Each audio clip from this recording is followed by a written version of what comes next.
hanya sekejap. Dalam kehidupan dunia ni Allah SWT bukan nak tengok kita ni kaya, ada pangkat darjah, kita ni hebat. Allah tak nak tengok perkara-perkara ni. Yang Allah SWT nak tengok wallahi iman amal dia. Sebab tu Nabi SAW bagi tahu apa? Innallaha yanzuru ila suwarikum wa amwalikum.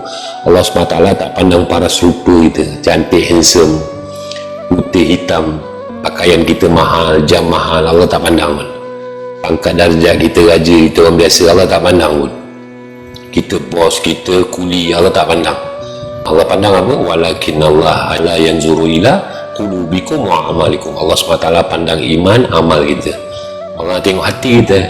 Sebab tu hati ni penting tentang dia. Nabi beritahu apa? Dalam tubuh kita ada seketul daging.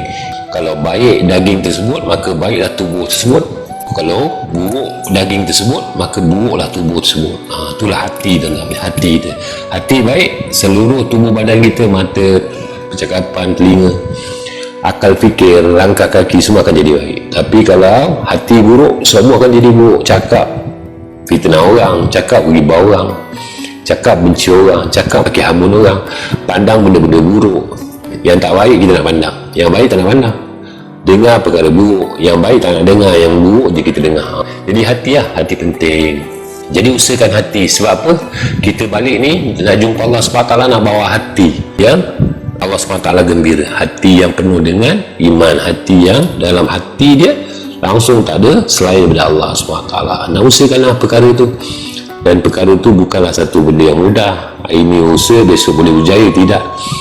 Hati ni nak kena usahakan lagi dan lagi. Sampai satu masa kita mati, kita dah usaha sungguh-sungguh, insyaAllah Allah SWT gembira, Allah redha dengan kita, Allah SWT akan masuk kita dalam syurga Allah SWT. Boleh insyaAllah.